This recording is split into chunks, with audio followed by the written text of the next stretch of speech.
Welcome back to Power Hour. We got a lot of callers. I'm going to get to them right away because we're going to be joined by Webster Tarpley in the next hour. He thinks that the answer is a Tobin tax on the people doing financial transactions in the state of California. We'll talk to him about a Tobin tax and some of his other answers. I think a lot of you may take some issue with what he has to say, but let me get back to Bob Chapman. Bob, we've got a bunch of callers on the line that would like to talk to you. Anything you want to add before we go to the callers? No, I think we covered the previous questions. Okay, Ron in Texas, you're on the air with Bob Chapman. Go ahead, please. Hi. Hello. Can you hear me? Yes. Go ahead, please, Ron. Oh, okay. Thank you. Bob, I wanted to ask you, I read an article this morning by Chris Hedges, and he's saying there's a meeting in Russia today and tomorrow with the president of Russia and the president of China and the six-nation Shanghai Corporation, and they are meeting to basically take the dollar out of their economies. And this guy's saying that if this happens, which it very well may, that, of course, our economy is going to just go downhill very rapidly. I was wondering if you're aware of that meeting, if you knew about it, and if you could comment on it. Yes, I know about it, and your synopsis is correct. And they've all been trying to do that in different ways and in different degrees. And now I think cooperatively they're going to get together and do it because they don't like losing money on, their foreign exchange or their reserves, as they're called. And so I expect them to do that. And they're trying to force the issue of a different reserve currency for the world. And, OPEC, as well as the IMF, have had programs sitting on gathering dust of using a number of currencies as an index for a monetary unit. And that makes sense as long as the currencies that are used are gold-backed. Let me just add if they don't have gold backing, there's no sense in doing it. But I think if they're going to do it, they should take the 10 largest currencies and use them. Let me just add that Shanghai Group that's meeting today and tomorrow in the Ural Mountains, Jim O'Neill said earlier today that the four countries are likely to increase their share of the global economy faster than previously expected due to the financial crisis. Now, what are they meaning about Russia, China, and or Brazil, Russia, India, and China saying that they want to increase their share of the global economy? Well, that's the goal of most countries. The problem here, really, more than anything else, is they're all loaded with dollars. The average country is 64.5% in forex reserves in U.S. dollars. They don't want the dollar to collapse, but they don't want to use it anymore. And that's why China's been buying commodities and gold and investments in other things.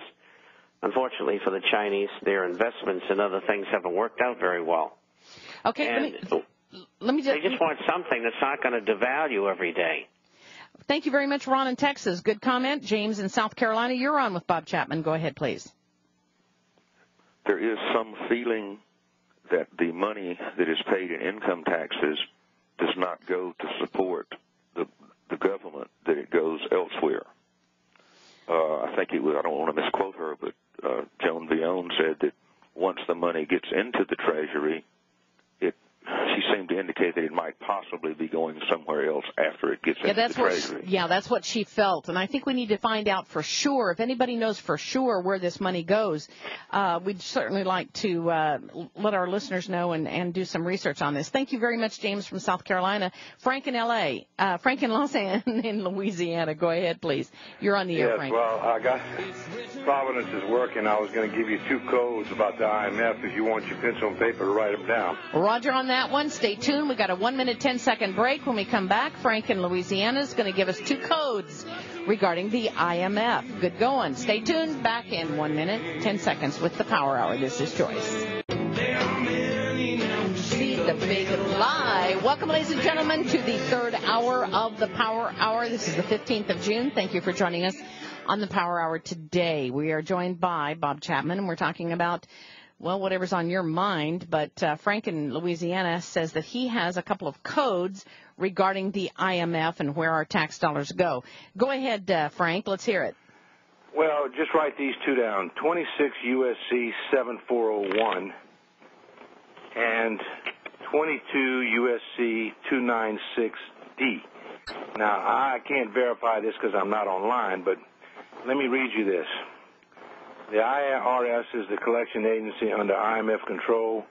Governor of the fund, Lloyd Bentsen, 26 U.S.C. 7401, and under the guise of an income tax, state and federal, is collecting the subscription that the United States owes and turns it over to the Federal Reserve, which is a depository for the IMF World Bank, 22 U.S.C. 296D. So anybody out there who's got that can check it out. Now, I had read years ago that when you pay your tax, you are paying an interest, and it's redeemable in gold at par to the IMF.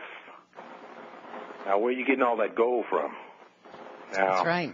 Another thing I had read, and it's in 12 U.S. Code, which is a banking code, and I can't remember because it was years ago, but it states that the Federal Reserve is tax-exempt for all this interest except for property tax on the banks that they own.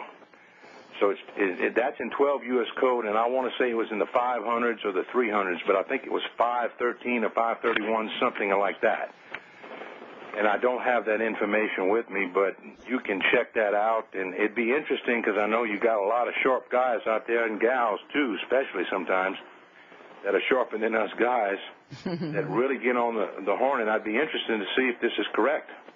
Thank you very much for the phone call. 26 U.S.C. 7401. Let me repeat this for you.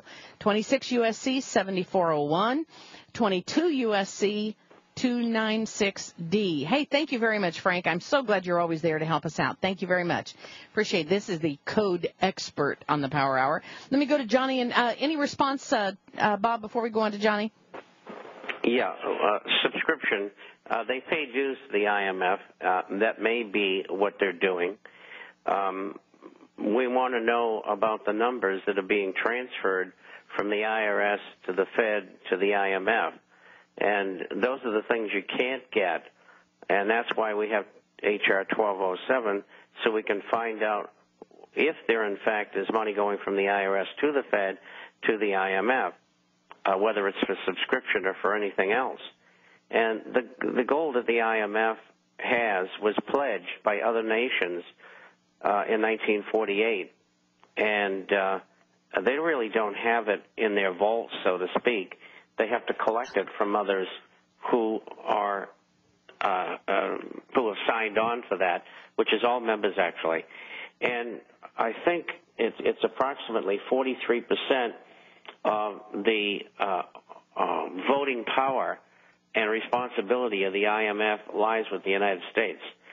So, and then, you know, they talk about the IMF selling gold. I believe that the gold that the IMF is wanting to sell has already been sold, and this would be a short covering transaction on paper. So there's all sorts of winding streets to go through to get to the answers of these things. It's not simple. That's right. That's right. Thank you very much for the phone call. Johnny in Texas, you're up with Bob Chapman. Go ahead, please. Good morning. How y'all doing up there? Morning. Just fine, thank you, sir. All right. I got a small question. This will probably make you guys laugh at an old troglodyte like me, but I'm like living on minimum, you know, and I'm wanting to save. I got 10 years worth of rice, but I was wondering about pennies and nickels. Okay, pennies and nickels, Bob Chapman? Well, I don't believe they're significant, other than being a method of exchanging money for things. Okay, Bob Chapman, thank you so much for joining us the Power Hour today. We'll be back in 3 minutes with Webster Tarpley. Stay tuned. Thank you, Bob Chapman.